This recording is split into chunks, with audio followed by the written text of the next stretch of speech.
Orang yang imannya betul, hadirin sekalian, ketika azan berkumandang, siapapun di depan dia, siapapun, jangankan orang kaya, jangankan presiden, Pak, malaikat Jibril datang, dia tinggalkan. Ya. Dan itu malaikat Jibril pernah dinafikan oleh Nabi Ibrahim, Pak. Ketika malaikat Jibril alaihissalam, amirul malaikat, coba-coba menawarkan bantuan. Apa kata malaikat Jibril? Hai Ibrahim, tak tolonglah sama aku selesaikan masalahmu. Ini kupadamin api gampang saja. Apa jawaban Nabi Ibrahim alaihissalam? Hasbunallah, cukup bagiku Allah, wa ni'mal wakil, ni'mal maula wa ni'mal nasir. Nah, hari ini Pak, berhentilah bergantung kepada makhluk, berharap sama makhluk.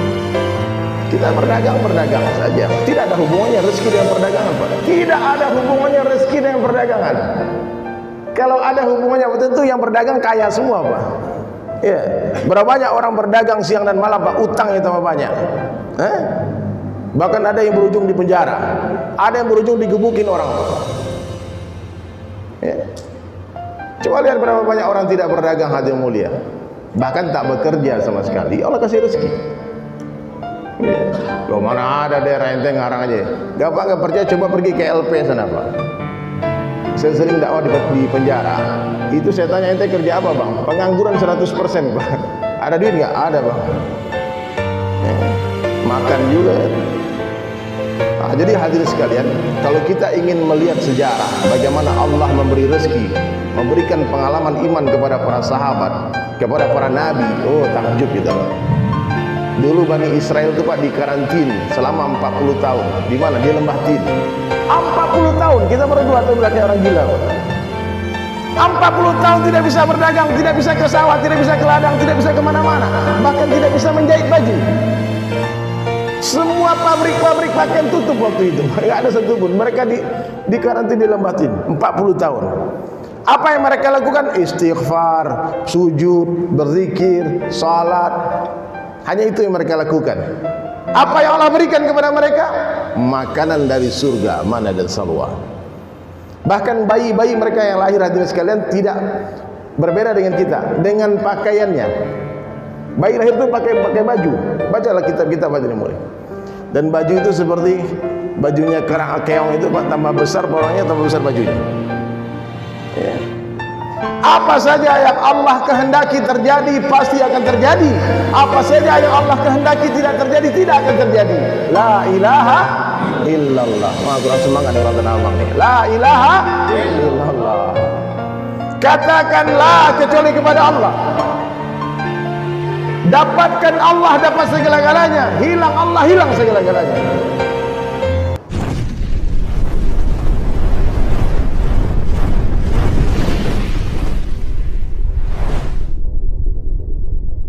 Bismillahirrahmanirrahim. Assalamualaikum warahmatullahi wabarakatuh.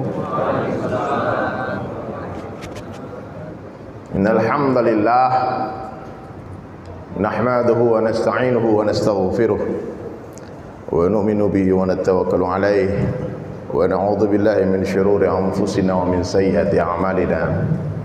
May yahdihillahu fala mudilla lahu wa may yudlilhu fala hadiya lahu. Asyhadu an la ilaha illallah wahdahu la syarika lah wa asyhadu anna Muhammadan abduhu wa rasuluhu la nabiyya ba'da. Qala Allah ta'ala fil Qur'anil Karim, a'udzu billahi minasy syaithanir rajim. Bismillahirrahmanirrahim. Kuntum khaira ummatin ukhrijat lin-nas ta'muruna bil ma'ruf wa tanhauna 'anil munkar wa tu'minuna billah. Wa qala Nabi sallallahu alaihi wasallam, ad-dinu yusrun, agama itu mudah. Atau kama qala Rasulullah sallallahu alaihi wasallam. Baik hadirin sekalian, Masya Allah, saya teringat terakhir saya salat dan isi majelis di masjid ini tanggal 18 Maret 2020. Masih ingat ketika puncak-puncaknya Covid itu, Pak. Nggak ada orang, kosong, nggak ada Jumatan. Pertama kali dibatalkan Jumatan, ya. Ternyata waktu berlalu begitu cepat. Sekarang sudah di penghujung 2021. Masya Allah. Hiruk pikuk, silih bergantinya suasana dan keadaan, hadirin mulia. semakin menyadarkan kita bahwasanya Allah yang menggerakkan semuanya, ya. Allah yang menggerakkan seluruh suasana dan keadaan. Ujian-ujian yang telah berlalu, hadirin mulia, sebetulnya semua itu ujian iman saja. Ujian iman. Pandemi itu ujian iman. Ada dengan pandemi orang semakin dekat dengan Allah, ada dengan pandemi orang menjauh dari Allah. Ya. Ada dengan pandemi orang semakin yakin sehingga memiliki pengalaman iman. Meskipun toko ditutup ternyata masih hidup. Ternyata Allah masih kasih rezeki. Oh, paham, ternyata yang memberi rezeki bukan toko tapi Allah. La ilaha illallah. Banyak artis-artis tersadar hari ini, hadirin sekalian. Dulu mereka merasa Tuhan mereka itu band mereka. Ternyata 2 tahun tak ada konser, tak ada panggung. Saya datangi mereka satu persatu, gimana? Makan nggak kamu? Makan. Ada duit? Ada bang. Dari mana? Allah katanya. Baru dia bisa jawab Allah, Pak. Kalau dulu dia katakan dari job, dari panggung. Berapa banyak orang di Tanah Abang, Pak, dia yakin yang memberi rezeki toko. Buktinya apa? Ketika azan berkumandang, tak semua bergerak ke masjid. Ya. Orang yang imannya betul, hadirin sekalian, ketika azan berkumandang, siapapun di depan dia, siapapun, jangankan orang kaya, jangankan presiden, Pak, malaikat Jibril datang, dia tinggalkan. Ya. Dan itu malaikat Jibril pernah dinafikan oleh Nabi Ibrahim, Pak. Ketika malaikat Jibril alaihissalam, amirul malaikat, coba-coba menawarkan bantuan. Apa kata malaikat Jibril? Hai Ibrahim, tak tolonglah sama aku selesaikan masalahmu. Ini kupadamin api, gampang saja. Apa jawaban Nabi Ibrahim alaihissalam? Hasbunallah, cukup bagiku Allah, wa ni'mal wakil, ni'mal maula wa ni'mal nasir. Nah, hari ini, Pak, berhentilah bergantung kepada makhluk, berharap sama makhluk. Kita berdagang saja. Tidak ada hubungannya rezeki dengan perdagangan, Pak. Tidak ada hubungannya rezeki dengan perdagangan. Kalau ada hubungannya, tentu yang berdagang kaya semua, Pak. Ya. Berapa banyak orang berdagang siang dan malam, Pak, utangnya tambah banyak. Bahkan ada yang berujung di penjara, ada yang berujung digebukin orang, Pak. Ya. Coba lihat berapa banyak orang tidak berdagang, hadirin mulia, bahkan tak bekerja sama sekali. Allah kasih rezeki. Ya. Loh, mana ada daerah ente ngarang aja. Gampang, nggak percaya, coba pergi ke LP sana, Pak. Saya sering dakwah di penjara. Itu saya tanya, ente kerja apa, Bang? Pengangguran 100%, Pak. Ada duit nggak? Ada, Bang. Ya. Makan juga. Nah, jadi hadirin sekalian, kalau kita ingin melihat sejarah bagaimana Allah memberi rezeki, memberikan pengalaman iman kepada para sahabat, kepada para nabi, oh takjub kita, Pak. Dulu Bani Israel itu, Pak, dikarantin selama 40 tahun. Di mana? Di Lembah Tin. 40 tahun. Kita baru 2 tahun udah kayak orang gila, Pak. 40 tahun tidak bisa berdagang, tidak bisa ke sawah, tidak bisa ke ladang, tidak bisa kemana-mana, bahkan tidak bisa menjahit baju. Semua pabrik-pabrik pakaian tutup waktu itu, nggak ada satupun. Mereka dikarantin di Lembah Tin 40 tahun. Apa yang mereka lakukan? Istighfar, sujud, berzikir, salat. Hanya itu yang mereka lakukan. Apa yang Allah berikan kepada mereka? Makanan dari surga, mana dan salwa. Bahkan bayi-bayi mereka yang lahir, hadirin sekalian, tidak berbeda dengan kita, dengan pakaiannya. Bayi lahir itu pakai baju. Bacalah kitab-kitab, hadirin mulia. Dan baju itu seperti bajunya kerang keong itu, Pak, tambah besar porongnya, tambah besar bajunya. Ya. Apa saja yang Allah kehendaki terjadi pasti akan terjadi. Apa saja yang Allah kehendaki tidak terjadi, tidak akan terjadi. La ilaha illallah. Wah, kurang semangat nih orang Tanah Abang nih. La ilaha illallah. Katakan la kecuali kepada Allah. Dapatkan Allah, dapat segala-galanya. Hilang Allah, hilang segala-galanya. Cobalah lihat, Pak, berapa banyak orang-orang kaya gila, Pak, stres, Pak. Kaya, rumah puluhan miliar, mobil semua merek ada, Pak. Tidur pun tak bisa dia. Ya. Coba bayangkan aja wajah-wajah orang-orang yang pernah kita jumpai, Pak. Oh, duitnya banyak. Saya pernah punya kawan satu orang, Pak, multimilioner, orang kaya raya. Dia sudah meninggal, mudah-mudahan Allah lapangkan kuburnya. Orang kalau masih bisa ngitung duitnya, Pak, itu belum kaya, Pak. masih dia bisa ngecek berapa hartanya Pak. Itu antum belum terlalu kaya. Ini orang sampai bingung Pak, dia datang ke satu gedung Pak, ternyata itu gedung dia lupa. Dia beli itu gedung Pak, saking banyaknya Pak. Subhanallah, tapi dia ternyata tak bahagia hadirin mulia. Berkali-kali dia telepon saya, dia menangis, dia katakan, Ustaz, itu lagunya Ustaz itu gantilah katanya. Itu orang kaya mati, orang miskin mati itu. Kenapa? Dia bilang, orang kaya itu nggak takut mati gitu, malah pengen mati. Orang kaya itu takut miskin. Dia kalau hidup miskin yang ditakutkan, kalau mati udah mati. Ya. Akhirnya mati juga dia. Orang kaya mati, orang miskin mati. Jadi hadirin sekalian, orang yang memahami bahwasanya dunia bukan tempat tinggal, tapi dunia tempat meninggal, tenang hidupnya hadirin sekalian. Cobalah pikir-pikir Pak, jauh-jauh kita pergi meninggalkan kampung. Ini hampir semua orang Sumatera, sebagian besar orang awak. Ngapain kita ninggalin kampung? Kalau antum meninggalkan kampung halaman merantau untuk mencari dunia Pak, rugi Pak. Karena di kampung juga banyak orang kaya. Kalau ada keyakinan di hati kita Tanah Abang ngasih rezeki, syirik Pak. Iya. Siapa ngasih rezeki Pak? Allah, bukan Tanah Abang. Mau ditutup Tanah Abang kalau lakatan kaya antum. La ilaha illallah. Allah kuasa, makhluk tak kuasa. Allah kuasa, makhluk dikuasai. Siapa itu makhluk selain Allah? Nah, maka ini antum beruntung nih Bang, semua nih abang-abang luar biasa nih. Azan berkumandang ke masjid. Orang selesai sholat zuhur, orang pada pulang masih duduk di masjid. Ini hidayah Bang. Ya, saya pun nggak tahu bakal Allah hantarkan ke Masjid Al-Ma'mur, tiba-tiba awang siapa ke situ, Ustaz, Al-Ma'mur Ustaz, oh mainkan tadi. Saya sudah 6 bulan meninggalkan Jakarta. Saya kemarin keluar 40 hari di Sumbar. Ya, sampai datang ke rumah Randy ya. Nah, saya datang bersangka ke rumahnya Randy ini, pengusaha muda. Datangi semua orang, yang suka datangi, yang nggak suka datangi, yang mengundang datangi, nggak mengundang datangi, datang ya. Ke kafe, ke warung, di jalan-jalan, di mana-mana bicara kebesaran Allah. Datang dengan harta dan diri sendiri. Kemudian hadirin mulia, selesai 40 hari uang, saya ke Bali. Ke Bali gara-gara ada orang yang mau masuk Islam, ada orang boleh masuk Islam. Saya bilang Islam kan by telepon aja. Dia bilang kalau nggak ketemu nggak mau katanya. Akhirnya saya ke Bali, ke Bali, pulang dari Bali, lanjutkan lagi balik ke Padang lagi karena kerjaan di Padang belum selesai. Saya dapat tugas, dapat jadwal khutbah Idul Adha di Sumatera Barat di kampung. Ternyata saya pulang hadirin mulia ke Padang, berhentilah transit di Palembang. Di Palembang transit karena saya ada teman sekolah dulu Pak, ini ada hadir dari Palembang datang Haji Yopi itu, Masya Allah. Haji Yopi sama ini Ustaz Hamzah ini dari Palembang datang. Subhanallah. Dan saya bilang sama Haji Yopi, saya mau tenang dulu di Palembang sebentar, karena saya tidak mau dicucuk-cucuk vaksin itu Pak, saya nggak mau kemana-mana. Ya udahlah, nggak usah terbang, nggak usah kemana-mana, nggak apa-apa, saya tinggal di Palembang aja. Ya sudah, akhirnya apa hadirin sekalian, nggak bisa kemana-mana, saya tinggal di satu hotel sampai 1 bulan di sana. Sampai istri bilang, nih habis tabungan kita lama-lama tinggal di hotel ini. Saya diam-diam, tapi kedatangan saya di Palembang diketahui oleh beberapa orang.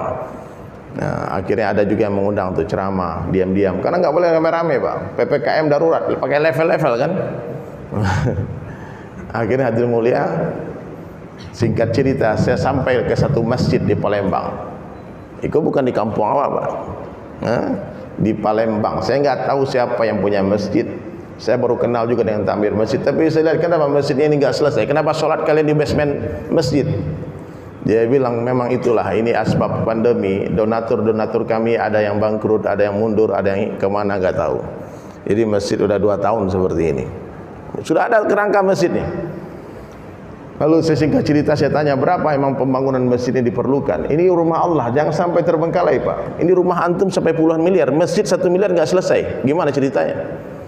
Jamaah bilang, kami jamaah masjid memang beginilah keadaan. Bahkan kami sedang berutang ke toko bangunan.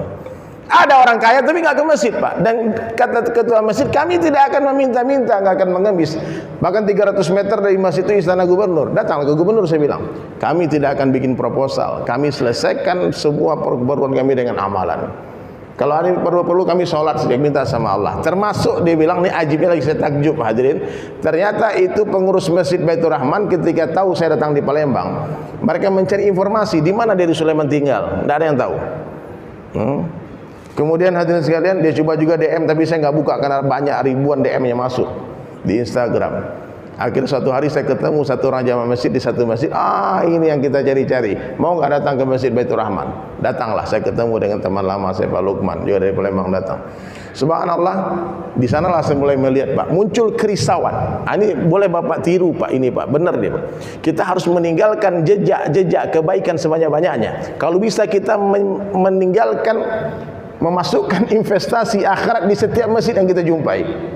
Ini masjid ini mesti ada antum saham di sini, Pak. Meskipun hanya satu lembar karpet, meskipun hanya satu kipas angin, meskipun hanya satu batu bata, tak punya duit 100.000, punya 10.000, kemudian berikan ke masjid. Tolong Pak, kalau ada diperbaiki masjid ini satu batu bata, tolong masukkan batu bata aku dalam masjid itu. Siapa yang membangun masjid di dunia sebesar sarang burung, itu batu bata itu sebesar sarang burung, Pak. Allah akan bangunkan satu istana di surga. Coba bayangkan kalau antum punya 1000 masjid, 1000 batu bata taruh di 1000 masjid. Ada transfer pahala dari 1000 masjid ketika kita mati. Maka orang-orang beriman dia cerdas. Kecerdasan orang beriman melewati kelicikan syaitan. Wah, bolehlah kita main-main. Dia tipu kita tipu juga. Jadi dimanapun, Pak, kalau antum melihat masjid dibangun, berhentilah. Tanya sama dia, lihat ada keran air yang rusak, ganti. Ada ubin yang pecah, langsung pergi ke toko bangunan, belikan ubin tambal. Usahakan, tinggalkan jejak-jejak digital sebanyak-banyaknya, tinggalkan jejak-jejak kebaikan sebanyak-banyaknya. Karena sebentar lagi kita pasti mati. Kematian adalah sebuah kepastian. Dan insya Allah, Pak, ini semua pasti mati nih. Kita lama lagi mati semua nih. Saya juga. Ya, apa yang mau dicari, Pak? Apa yang mau dicari di dunia ini? Orang Tanah Abang, cari duit banyak-banyak buat apa? Dibawa mati itu duit? Enggak. Maksud Allah memberi kita harta berlebih supaya dikirim ke akhirat. Apa? Kalau kita belikan barang-barang mewah, kita hanya dapatkan pujian orang kampung. Wih, hebat Pak Haji ya. Ancar rumahnya deh, mantap. 5 minit orang memujinya, Pak. Habis itu orang mencacik lah, Pak. Ya. Habis itu mati cigi Pak Jatuh rumah kadang aja masa dia sumbang le. Akhirnya apa? Fitnah. Jangan dipikir orang yang hidup bermewah bahagia, Pak. Dia hidup penuh dengan sumpah serapah orang-orang miskin. Nah, maka sahabat tidak ada yang hidup mewah, Pak. Dia kaya disembunyikan. Dia sederhana hidupnya. Dia bermewah dalam agama saja. Sumbang Utsman bin Affan itu menyumbang jihad itu 1000 ekor kuda. 1000 ekor unta. Abdurrahman bin Auf juga begitu, sering menghabiskan hartanya. Tapi gara-gara sumbu lampu yang terlalu besar di rumahnya, dia tegur istrinya, "Dek, kau ini mubazir, kecil kalau sumbu lampumu sedikit." Sumbu lampu, Pak. Untuk diri mereka tuh hemat sekali, hadirin mulia, hitung-hitungan. Seperlunya mereka akan gunakan harta untuk diri mereka, tapi untuk fisabilillah mereka bermewah-mewahan. Silakan cari harta sebanyak-banyaknya, gunakan seperlunya, sisanya fisabilillah. Itu orang cerdas. Coba dipikir, Pak, udah berapa masjid yang kita bangun selama hidup di dunia ini, Pak? Toko 20 cabangnya, masjid lo cek lain. Ini bertobat, Pak, tak mati nyesal. Ketika masuk kubur sesal tidak guna. Ya Allah, kembalikan aku ke dunia. Ya Allah, aku mau bersedekah. Tak mungkin itu terjadi, sebagaimana tak mungkinnya kita kembali ke rahim ibu kita. Tidak ada orang bisa balik ke rahim ibunya. Begitu juga kalau orang sudah masuk kubur, tak mungkin dia kembali ke dunia untuk sempurnakan iman dan amalnya. Silakan cari harta, Pak. Silakan, jangan lalai oleh dunia. Dunia ini tidak ada apa-apanya. Jangan terlalu serakah oleh dunia. Dunia bukan tempat tinggal, tapi dunia adalah tempat yang akan kita tinggalkan. Maka hadirin mulia, saya tanya sama takmir masjid, berapa ini perlu biaya pembangunan masjid? Dia katakan 6M lagi, Pak, selesai, Ustaz. Ya. Dan Ustaz jujur katanya, sebelum Ustaz datang ke masjid kami sudah 3 malam berdoa tahajud berjamaah di masjid, minta Ustaz dari datang. Entah apa kelebihan dari Sulaiman, nggak tahu, Pak. Ternyata mereka minta dibikinkan kaligrafi di masjid. Jadi dia bilang masjid kami ini sesuai gambar akan ada kubah besar nanti. Saya minta nanti kalau masjid ini selesai, Ustaz Dery yang bikinkan kaligrafi. Saya bukan pelukis mural, Pak, saya pelukis kanvas. Tapi saya bilang saya ada kawan yang ahli itu. Boleh nanti kabarkan saya kapan selesai masjid. Nah, itulah kita nggak tahu kapan selesai. Itu masjid belum naik kubahnya, Pak. Oke lah, saya balik ke hotel, saya doa sama Allah apa yang bisa saya lakukan untuk membantu Masjid Baitur Rahman. Ini bukan mama, bukan ponakan, tidak ada hadiah udah itu, Pak. Tidak ada orang suku itu. Ini semata-mata karena Allah. Masjid itu rumah Allah, Allah pasti selesaikan. Cuma pertanyaannya, kalau kita mendengar berita tentang masjid dibangun, kita melihat ada masjid lagi dibangun, ada nggak nama kita ikut di dalam itu? Itu aja pertanyaannya, Pak. Kayak sekarang saya bercerita tentang Masjid Baitur Rahman, saya nggak akan mengemis minta bantuan Bapak. Lalu muncullah ide yang gila, Pak, ide yang luar biasa. Saya bilang sama teman-teman di Baitur Rahman, baiklah, saya punya cerita pengalaman hidup sebagai seorang pelukis kaligrafi. Lukisan saya pernah dilelang terjual 500 juta satu 2014. Jadi ketika kita bangun masjid di Bali, Pak, ada masjid di Nusa Dua, maka saya dengan Om Ebit GAD bikin konser di Bali, di Hotel Bintang 5. Saya melukis di atas panggung langsung. Nah, singkat cerita lukisan itu dilelang terjual 500 juta. Maka saya bilang, kalau 6M berarti saya perlu 12 lukisan saja. Tapi zaman pandemi ini, Pak, siapa yang mau beli lukisan? Ya, orang mikir lukisannya enggak, Pak. Dan terakhir 2020 pas dari pandeminya saya dapat penghargaan MURI gara-gara kita bangun pesantren di Jambi bersama Ustaz Bobi Herwibowo. Itu pesantren Askar Kauni, memerlukan biaya 1 miliar. Datang Ustaz Denny, kakaknya Ustaz Bobi, ke rumah saya. Ustaz, apa yang bisa disinergikan, bisa kita kerjasama untuk bangun masjid, bangun pesantren? Saya bilang oke lah, kalau perlu 1 miliar berarti kita perlu 100 lukisan. Satu lukisan kita jual 10 juta. Dulu dijual, Pak. Lukisan apa? Asmaul Husna, 100 nama Allah. Allah dengan 99 Asmaul Husna. Nanti saya akan lukis, dia akan menjadi lukisan terbesar di dunia. Ya, karena 12 meter kali 9 meter. Lalu dia tanya sama Ustaz itu, Ustaz ini berapa hari dikerjakan ini? Saya bilang, saya insya Allah akan kerjakan dalam waktu 3,5 jam saja. Hah? 100 kanvas 3,5 jam. Saya bilang, panggil MURI, Museum Rekor Indonesia ataupun Guinness Book Rekor. Ini akan pertama terjadi di dunia melukis kaligrafi tercepat. Dan alhamdulillah saya dengan bantuan keren PLN, saya melukis langsung dari background lukisan sampai lukisan selesai dalam waktu 3,5 jam. 100 Asmaul Husna selesai. Saya ada upload di YouTube. Nah, itu di live kan oleh Saling Sapa TV. Live, melukis live 100 lukisan dalam waktu 3,5 jam. Terkumpullah dana 1M. Kalau semua terjual. Tapi ada beberapa memang yang tidak terjual. Orang yang komitmen tapi tak jadi ambil. Sampai hari ini ada lukisan di studio. Jadi saya bilang, kalau perlu 6M, maka kita perlu 600 lukisan saja. Kalau satu lukisan 10 juta kita jual. Tapi muncullah ide waktu itu setelah saya datang ke rumah Al-Quran, Bait Al-Quran di Gandus, di Palembang. Itu Bapak kalau lihat di Google, itu orang Palembang ada Kiai Opat namanya. Dia memahat Al-Quran di atas kayu, Pak. 30 juz Al-Quran dia pahat di atas kayu. Saya tanya, ini gimana? Ini gila, ini gak main-main ini. Kita baca Al-Quran dia gak selesai-selesai, Pak. Ini dia pahat Al-Quran. Berapa tahun, Pak? Dia bilang 8 tahun selesai. Saya bilang, ya Allah, ini Kiai Opat ini dia bisa mengukir Al-Quran di atas kayu selama 8 tahun. Masa saya tidak bisa melukis Al-Quran? Ayo sudah, saya bilang sama Pak Najib, ketua masjid, saya tidak akan tinggalkan Masjid Baitur Rahman sampai masjid ini selesai. Insya Allah 6 miliar akan kita donasikan dari lukisan saya. Cara bagaimana? Saya banyak teman orang baik. Di Instagram saya punya ratusan ribu followers. Di YouTube, di Twitter ada akun Twitter saya 2,3 juta orang pengikutnya. Kalau saya ceritakan saya lagi bangun masjid, Pak, insya Allah kalau dipinkan itu nomor rekening masjid, insya Allah akan banyak orang donasi. Kayak sekarang nih, Pak, saya yakin sudah banyak yang berpikir mau bantu.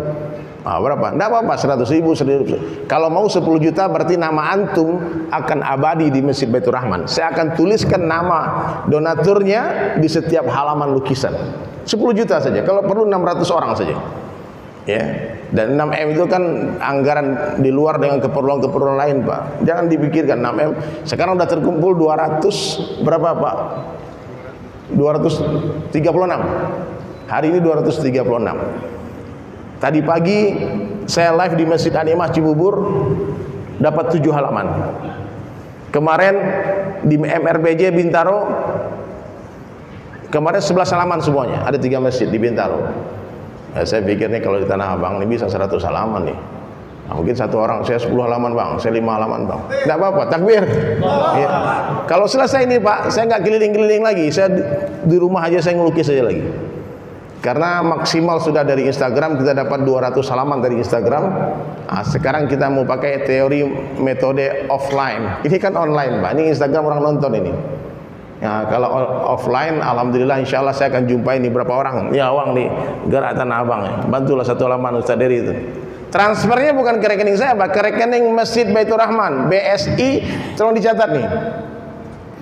BSI, coba Pak yang punya handphone, keluarkan handphonenya Pak. Mungkin ditransfer tahun depan juga nggak apa-apa, terserah. Ini masjid insya Allah 2 tahun dalam proses sampai finishing. Kalau mau ditransfer hari ini juga nggak apa-apa, bagus. Itu nomor rekeningnya, silakan. Nah, silakan. Jadi hadirin sekalian, ataupun yang mau kasih cash langsung titip ke Pak Lukman ini, nanti insya Allah amanah langsung disampaikan ke masjid. 7726 kali. Coba dicatat Pak, dicatat yang punya handphone. 7726 kali 98 atas nama Masjid Baitur Rahman Palembang. Ya, itu nama Masjid Awak nih. Itu Pak. Orang Awak saya tolong Pak. Kan orang Palembang orang Awak aja tuh Pak. Wong kita galo. Wong kita galo sama-sama sama Rasulullah sallallahu alaihi wasallam. Ya. Dan mungkin selesai itu masjid saya akan pindah lagi ke masjid yang lain, bangun lagi masjid yang lain. Dengan cara berjamaah kita donasi. Saya mau ngajak Pak, mungkin ada 1 orang 2 orang bisa selesaikan tuh masjid sendirian Pak. Tapi kan alangkah indahnya kalau kita rame-rame. Ya, 1 orang 10 juta berarti 600 orang. Setuju nggak Ustaz? Nah, nanti kalau masjid ini pun mau dinaikkan 10 lantai Pak, kita mainkan lagi lukisan. Masjid Makmur kan 100 lukisan atau 1000 lukisan untuk Masjid Al-Makmur ya. Al-Makmur. Allah Akbar, ini masjid sejarah Pak. Coba tuh mau diperbaiki, diindahkan nanti, telepon aja Pak. Mainkan. Siap saya melukis. Alhamdulillah Allah beri ini tangan bisa menulis Pak. Bisa melukis, selagi masih bisa melukis insyaallah. Terakhir itu saya bikin event sama Ustaz Abdul Somad di Jogja, melukis langsung di atas panggung. Ustaz lagi ceramah, saya bawakan pas 2 biji. Lukisan pertama terjual 110 juta, lukisan kedua terjual 100 juta. Itu dikirimkan ke Palestina. Nah, hari ini hadirin mulia kita mau berbuat untuk Masjid Baitur Rahman Bang Raya Palembang. Nanti setelah majelis ini boleh Bapak yang mau 1 halaman, niatkan untuk orang tua boleh, niatkan untuk anak istri boleh. Ataupun mau, tadi ada tiba-tiba barusan sebelum saya naik mimbar ini ada donasi 4 halaman dari orang gak dikenal, gak tahu siapa, hamba Allah saja. Ya jelas siapa. Ya, tapi yang jelas hadirin sekalian, buat sesuatu. Karena dunia sementara, akhirat selama-lamanya. Dunia bukan tempat tinggal kita Pak, dunia tempat yang akan kita tinggalkan, dunia tempat meninggal. Ya. Boleh Pak Lukman sekalian itu keranjang antum dibuka. Kalau udah mau langsung sekalian yang ada piti-piti banyak keluar Ustaz. Silakan. Kalau ada yang mau silakan. Ya, tafadhol. Ya. Nah, boleh. Patungan dulu kita Pak. Yang mau 1 halaman silakan. Silakan yang mau seikhlas, yang mau berapa saja silakan. Enggak apa-apa banyak Pak. Yang penting ikhlas. Daripada sedikit tapi diungkit-ungkit. Nah, ada juga sakit dibantu semen Pak, ada enggak jadi masjid. Muncul dah sampai kiamat dah selesai ya. Baik hadirin sekalian, subhanallah. Jadi 500.000 kirim ke Masjid Baitur Rahman boleh, ada dari boleh, berapapun boleh, silakan. Nah, Pak, oh ya saya lupa, saya buat contoh lukisan Al-Quran yang saya tulis tuh Pak ya. Karena itu lukisannya besar Pak, 110 kali 180 cm. Tapi ini lukisan yang ukuran 120 kali 90, salah ukuran. Tolong uang kasih lihat uang. Ya, saya sih lihat. Ini tulisan tangan Ji.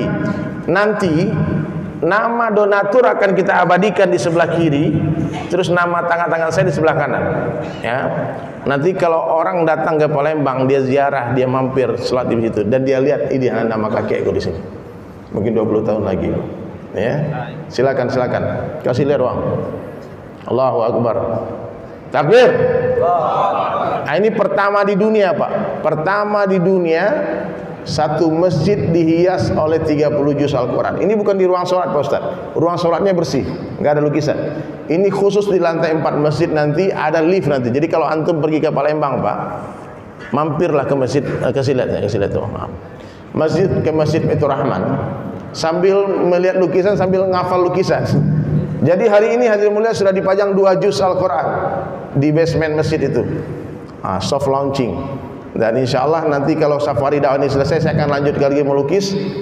1 hari ini Pak, sudah dicoba 1 hari 1 halaman. Jadi bisa 2 tahun selesainya Pak. Ya, 2 tahun selesai. Karena kita harus keliling-keliling juga. Tapi kalau fokus duduk dari awal, dari pagi sampai sore, satu hari bisa 2 halaman. Berarti perlu waktu 1 tahun untuk menyelesaikannya. Ya, silakan Bapak Ibu sekalian yang mau berdonasi untuk Masjid Baitur Rahman, yang mau donasi 1 halaman, 2 halaman, 3 halaman, silakan ya. Langsung saja nanti di kertas yang diberikan oleh Pak Lukman tadi. Tafadhol. Jangan malu-malu.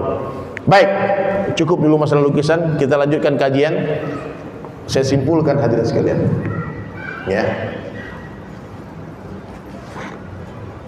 Allahu Akbar. Jadi kalau kita berdonasi, hadirin, kita berinfak, itu bukan membantu orang, Pak. Kita sedang membantu diri kita sendiri. Bapak kalau membantu orang miskin, kita sedang memperbaiki dunia mereka, tapi mereka sedang membantu memperbaiki akhirat kita. Paham? Allahu Akbar. Kita sedang membantu memperbaiki dunia orang, tapi mereka sedang membantu memperbaiki akhirat kita. Ya. Jangan malu-malu, Pak. Apalagi masjid, apalagi sekolahkan anak yatim. Luar biasa tuh pahalanya, Pak. Karena ini kematian datang tiba-tiba, Pak. Saya kalau mengingat kematian ngeri, Pak. Cuma nonton TV, Pak. Apa yang terjadi 2 hari ini, Pak? Gempar satu Indonesia, Pak. Baru bikin status. Kalian mau tahu nggak? Coba tebak saya mau kemana, Pak? Antum, saya bisa tebak antum mau kemana semua. Ini semua mau kemana? Saya tahu, Pak. Nih mau kemana semua? Yang bersandar, yang di sana semua saya tahu. Ini abang-abang nih, saya tahu antum kemana, Pak. Awang Sabah mau kemana nih saya tahu. Meskipun jawabannya beda-beda. Mau kemana, Bang? Tanah Abang, Bang. Ustaz, Bang mau kemana, Bang? Ke toko. Antum mau kemana? Ke kampus. Subhanallah. Macam-macam jawaban, Pak. Padahal hakikatnya hadirin mulia, kita semua sedang berjalan menuju kuburan. Kita semua sedang berjalan menuju kuburan. Pasti, Pak. Umur umatku kata Nabi 60-70 tahun saja. 60-70 tahun saja. Sebentar saja. Kini udah berapa jalan? 40, 50. Nah, kalau sampai 10 mau apa? Kalau umur sudah 40 tahun, Allah bau tanah tuh, Pak, santai, Pak. Jadi kalau masjid sebagai rumah. Enggak usah lah maksiat juga, main juga karaoke deh, mau lama lagi. Aneh-aneh kerja, Pak. Dunia ini, Pak, demi Allah, dunia ini hanya indah sebelum dimiliki.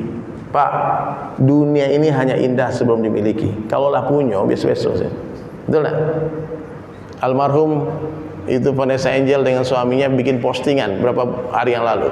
Dia duduk di atas mobil Alphard, mobil impian katanya. Ya. Dia bilang apa? Ya Allah, ini mobil rasa-rasa di surga ya, naik mobil ini. Kenapa dia rasa nikmat naik mobil Alphard? Karena belum punya, Pak. Coba kalau lah punya, Pak. Aku punya Alphard, padian saya Alphard kan naik. Saya ada mobil Alphard, Velfire 1, Pak. Saya nggak tahu itu mobil di mana sekarang. Siapa yang pakai nggak tahu. Tapi mau tepat mana mobil Pan? Ada tak di mata ada di Depok ya. Ganti-ganti aja orang pakai. Ini ada yang minjam sebulan, yang minjam 2 bulan, pakailah. Udah tahu rasanya biasa-biasa aja itu mobil, Pak. Orang yang merasa mulia naik mobil mewah, orang yang rusak imannya. Ya.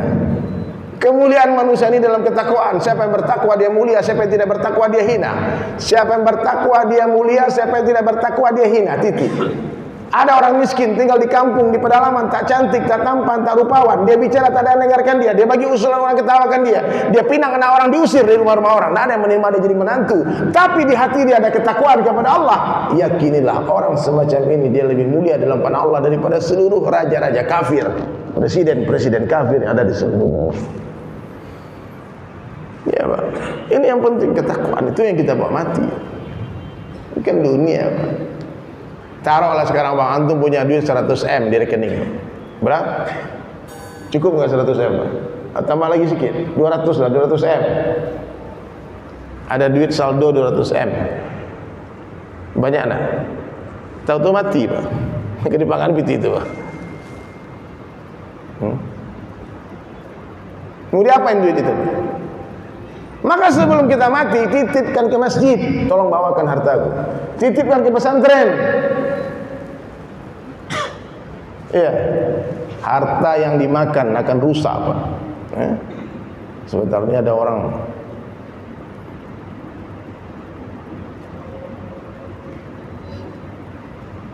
Yang dimakan jadi kotoran.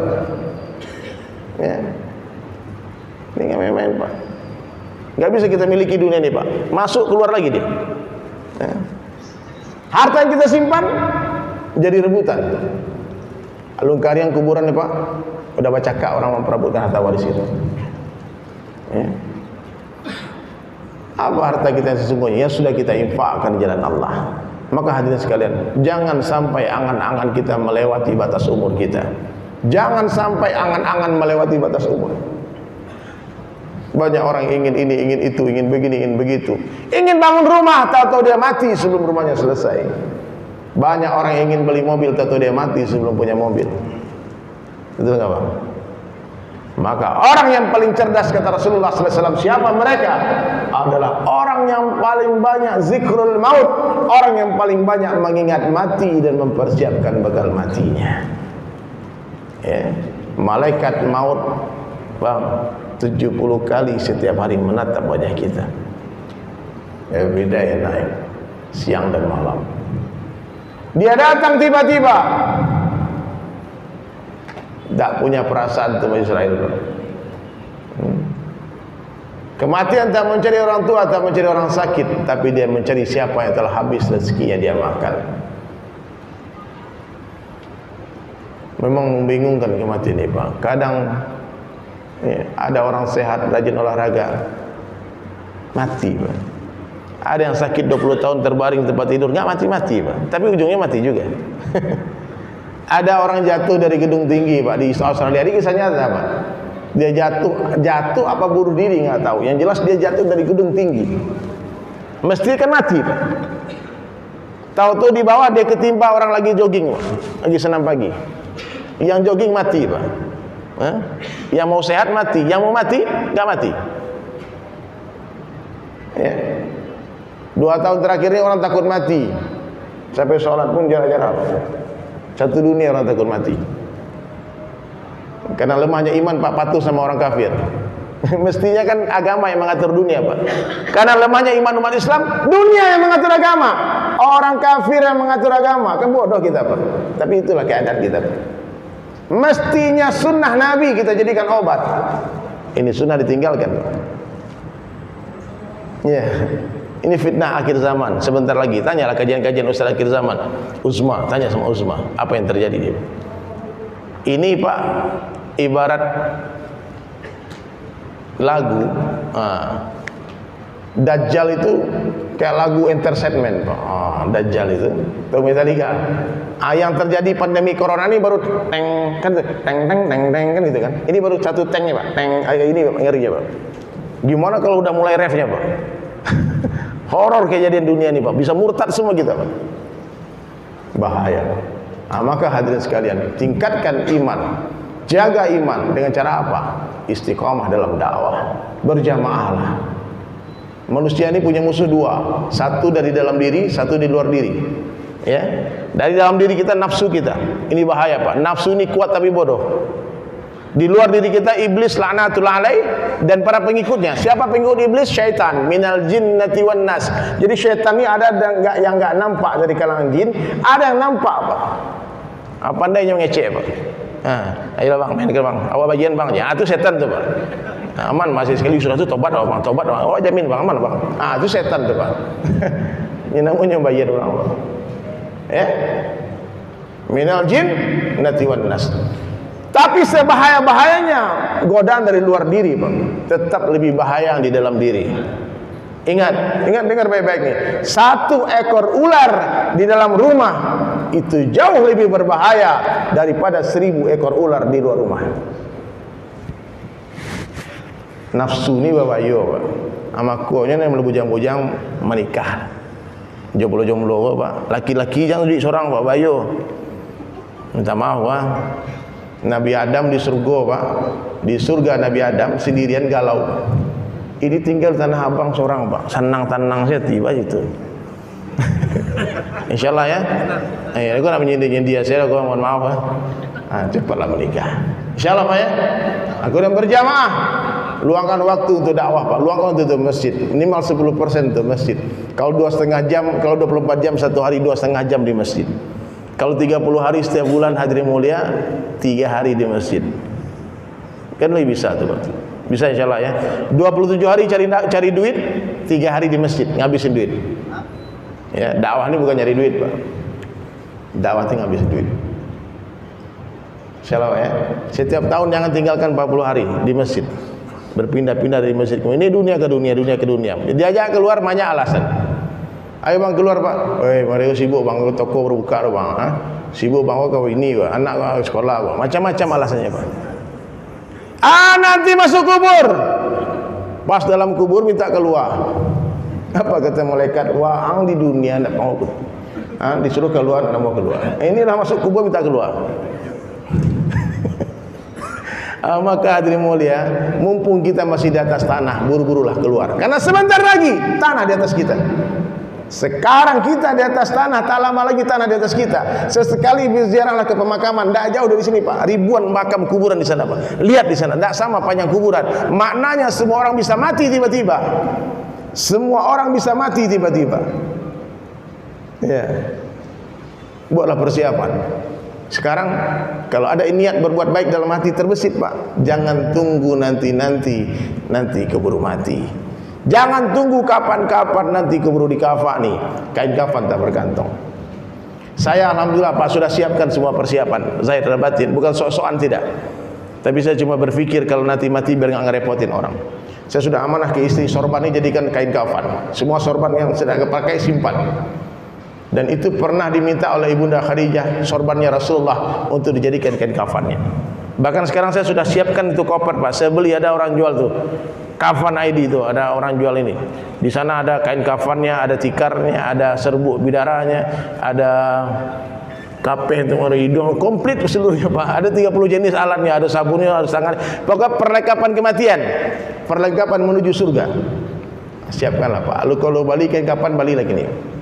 Ya. Banyak orang yang panik, jam 2 malamnya mati pak. Dia buka toko, dia magari balik kain kafan. Nah, ada siapkan, ini kain kafan saya. Kalau pergi traveling bawa itu, taruh di kamar hotel biar nggak maksiat pak. Mau maksiat lihat deh kain kafan mati. Insyaallah ya. Jadi kalau orang ingat mati pak, dia semangat beribadah. Dia semangat, dia nggak tertipu oleh dunia. Baik insyaallah ya. Selesai majelis ditutup, yang niat mau donasi 1 halaman Al-Quran boleh daftarkan namanya, ataupun silakan langsung ditransfer nanti di WhatsApp ke masjid langsung. Ada nomor telepon masjid di sana ya. Di kertas nggak ada. Boleh nanti, ataupun nanti dikonfirmasi ke saya lewat Instagram ataupun langsung sekarang. Insyaallah Pak ya. Itu dari saya hadirin sekalian. Saya minta maaf. Mungkin hari ini saya di Jakarta sampai besok. Kemudian lusa ke Subang. Awang mau ikut boleh. Kemudian ke Cikampek ada majelis, di Bandung, Semarang, Jogja, Malang, sampai Bali lagi. Jadi kita safari dakwah lagi 1 bulan sampai Desember. Nanti insyaallah awal Desember kita balik ke Palembang lagi. Dan saya nanti mengundang jamaah semua, kalau mampir di kota Palembang, lihatlah itu Masjid Baitur Rahman. Insyaallah masjid itu terbuka 24 jam dan semua orang datang ke masjid harus makan. Kita bikin laskar pemadam kelaparan di sana. Nah, jadi boleh di sini bikin ya, laskar pemadam kelaparan. Jadi semua orang masuk masjid makmur makan. Ini orang lalu-lalu itu tanya Pak, masalah apa? Antara panjang itu. Ada yang ditinggal bini, ada yang stres jam 8 lalu apa saja kan? Urik-uriknya Bang, ada masalah apa Bang? Kenapa di masjid jam sekarang? Kita nggak tahu, orang masuk masjid itu Pak, jangan sampai dia keluar masjid tak berubah imannya. Dia suntuk. Tadi berapa orang saya senyum, dia nggak senyum Pak. Assalamualaikum. Kosong penawatan. Itu tanggung jawab Ustadz. Siapkanlah itu tim semuanya semua. Ada tukang pijitnya di masjid ini, ada dapur tukang masaknya, benar. Serius, masjid ini mesti menjadi tempat terindah di muka bumi. Menjadi tempat yang paling nyaman. Orang kalau masuk masjid susah dia keluar masjid. Nggak mau dia keluar masjid. Kalaupun keluar masjid dengan satu niat saja, ngajak orang masuk masjid. Ya, masjid ini rumahnya Allah.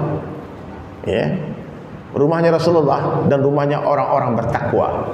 Kalaulah sampai puluh tahun umur kita hadirin sekalian, jadikan masjid sebagai rumah. Kalau ke masjid itu pulang Pak. Kalau mencari anak bini pai, kamu bang pai santalu, wah cina rumah tergar rumah. Paham? Jadi hadirin sekalian, inilah mudah-mudahan hadirin mulai kita mati dalam masjid. Amin. Mati lagi sujud. Allah telah pastikan kedatangannya, Allah rahasiakan waktunya, kapan dan caranya, tempatnya Allah rahasiakan. Tapi clue Allah bagi tahu, bagaimana hidupmu begitulah matimu. Bagaimana hidupmu begitulah matimu. Siap? Orang yang sibuk dakwah, insya Allah mati dalam dakwah, amin. Orang yang sibuk ibadah, insya Allah mati lagi sujud malam. Orang lagi sibuk baca Quran, mati lagi tilawah. Orang yang sibuk berkhidmat bantu umat, mati dalam berkhidmat. Begitu juga orang yang sibuk dalam maksiat, kemungkinan besar mati dalam maksiat. Sekarang hadirin sekalian, sosial media yang ada postingan-postingan maksiat hapus, karena kalau kita mati tak ada orang yang bisa masuk ke akses sosmed kita, tak ada yang tahu passwordnya, tak ada yang tahu pin handphone kita, bahaya. Dan itu akan abadi dilihat sampai hari kiamat. Ya. Tinggalkan jejak-jejak digital sebanyak-banyaknya, tinggalkan jejak-jejak kebaikan sebanyak-banyaknya. Kita kalau sholat sunnah itu Ustaz kan diajarkan di pondok pesantren di mana-mana kan. 2 rakaat di pojok pindah-pindah, sehingga semakin banyak bumi yang kita pijak, semakin banyak saksi di akhirat nanti. Tanah yang diinjak oleh orang berjaulah berdakwah akan berbangga-bangga dengan tanah yang tidak diinjak. Tanah yang tidak diinjak iri, aku gak diinjak, aduh kenapa aku gak diinjak. Nah, makanya hadirin sekalian, tinggalkan jejak kebaikan sebanyak-banyaknya, bantu orang sebanyak-banyaknya. Bicara yang baik-baik, lihat yang baik-baik, dengar yang baik-baik, sangka yang baik-baik. Kalau kita husnuzon, kita sangka baik, insya Allah mati kita baik. Orang yang husnuzon matinya husnul khatimah. Tapi ada orang kerjanya suuzon aja. Kopi tea sendiri oleh dia duitnya di galang donasi, nak ada duitnya masa jiwa. Aku orangku mati suul khatimah apa? Sangko buruk saya Pak, menceli orang sangko buruk saya. Ya. Allah beri kita 2 mata, satu mata melihat kebaikan orang lain, satu mata melihat keburukan diri sendiri. Kalaupun kita mau suzonlah kepada diri sendiri, jangan kepada orang. Lihat pelaku maksiat, satu maksiat orang itu yang kita lihat itu baru satu dosa orang di depan mata kita, tapi ingat berapa banyak dosa kita yang Allah tutupi. Karena kita lupa, sok-sok lupa dengan dosa kita, sehingga merasa lebih baik dari orang lain. Maka ucapkan kalimat ini kalimat wajib saya tausiah uangnya. Sebaik-baik saya lebih baik orang lain. Coba ikuti Pak. Sebaik-baik saya lebih baik orang lain. Seburuk-buruk orang lain lebih buruk saya. Coba ulangi Pak. Masuk orang-orang Tanah Abang. Ini tak perlu lu makan nih baju tuh. Sebaik-baik saya. Sebaik-baik saya. Sebaik-baik orang lain. Buruk-buruk saya. Buruk-buruk orang lain. Kadang di wali-wali ada apa-apa. Seburu-buru saya lebih buruk. Tadi ya salah tuh. Betul, Pak salah tuh. Nak mau mengalah. Seburu-buru saya lebih buruk orang lain. Takbir katanya. Semangat lo Pak, salah semangat lo. Kita muliakan orang tua. Kenapa Pak? Orang tua kita muliakan Pak, meskipun orang tua 1 hari dari kita, dia lebih tua 1 hari dari kita, dia lebih baik dari kita. Kenapa? Karena hari lahirnya dia lebih dekat kepada hari lahirnya Rasulullah ketimbang kita. Paham Pak? Muliakan orang tua. Kok orang lagi panggil-panggil nama saya? Panggil abang, panggil udah Pak, kakanda. Kan adabnya ada. Kalau melihat anak muda lebih baik dari saya. Kenapa? Saya lebih duluan bermaksiat daripada dia. Pasti dosa saya lebih banyak daripada dosa dia. Gitu Pak. Lihat kebaikan orang, sayang kita sama orang. Kalau kita lihat keburukan dia, jajok jeleknya, benci kita sama dia. Iya. Maka lihat kebaikan istri tambah sayang sama istri, lihat kebaikan suami tambah sayang sama suami, lihat kebaikan anak sayang sama anak. Tapi kalau coba mulai melihat keburukan, lihat keburukan mama, benci ke mama, lihat keburukan keponakan, benci ke keponakan. Senantiasa melihat kebaikan orang lain. Mata lebah berbeda dengan mata lalat. Mata lalat itu paknya mencari sarok, mencari kotoran. Tapi kalau mata lebah, dia mencari tempat yang indah-indah, bunga, wangi-wangian, itu yang dicari. Lebah suka berjamaah di tempat yang indah-indah. Dia selalu menebar rahmah. Dia selalu memberi manfaat kepada umat. Dia memberi madu, tapi jangan diganggu. Itulah karakteristik umat Islam, karakter umat Rasulullah SAW yang dicintai oleh Allah. Sehingga ada satu surat dalam Al-Quran namanya surat An-Nahl, surat lebah. Surat lebah, hadirin mulia. Lebah kalau diganggu, dia pasti menyerbu, Pak. Kalau lebah sudah marah, Pak, jangan coba, Pak. Kemanapun dia serbu, larilah ke maju gajah, Pak. Jadi hadirin mulia, kita ini seperti lebah, jangan seperti lalat, dan juga jangan seperti anjing. Anjing itu dah suka jamaah seorang apa? Dia tahu makan dah habis, tapi dah satu kawannya karena nyogong-gongkon. Apalagi seperti babi, naudzubillah. Babi tak pandai melihat kebaikan. Kalau babi hadirin mulia masuk ke sebuah taman yang sangat indah. Di taman bunga ada bunga ros, bunga mawar, stroberi, ada bunga matahari. Ada berbagai macam keindahan di taman itu. Babi masuk ke taman itu, dia tak terkesan dengan semua keindahan. Apa yang dicari? Comberan di dalam taman itu. Ada orang datang di pengajian ustaz, Pak. 2 jam ustaznya ceramah. Dia tunggu-tunggu kapan ustaznya salah ngomong. Dia rekam, nih rekam. Hati-hati, mudah-mudahan nih nggak ada yang crop-crop ya. Kadang Pak ada ikut ngerekam ini, Pak. Hasilnya beda, Pak. Kita ceramah 2 jam, dia cari salahnya. Yang salah ini di crop, Pak, dia upload di YouTube, Pak. Dia adu sama ustaz lain. Coba cari YouTube, Pak, macam-macam konten orang, Pak. Orang yang selalu melihat keburukan ini, Pak, ini babi, Pak. Kau ada nama itu sih, Pak. Bila salah di Sulaiman, catat ya, rekam ya, baca barannya. Melihat hadir orang itu. Ada tuh cinta-cinta yang masuk saji kadang-kadang, Pak. Salah ya. Jadi kalau ada yang salah yang kita dengar tabayun, datang kepada ustaz. Namanya orang bicara, mungkin ada banyak bicara, banyak salah. Maka setiap majlis hadirin mulia wajib harus ditutup dengan kafaratul majlis. Ya, saya selalu menyampaikan pantun di setiap ujung tausiah saya. Sekurus-kurusnya ikan pasti ada dagingnya, segemuk-gemuknya ikan pasti ada tulangnya. Ambil dagingnya, buang tulangnya. Ambil yang baik, buang yang buruk. Ambil yang jernih, buang yang keruh. Wabillahi taufiq wal hidayah. Wassalamualaikum warahmatullahi wabarakatuh. Kita tutup dengan doa kifaratul majlis. Subhanallah wa bihamdi, subhanakallah wa bihamdika, asyhadu an la ilaha illa anta, astaghfiruka wa atubu ilaik. Assalamualaikum.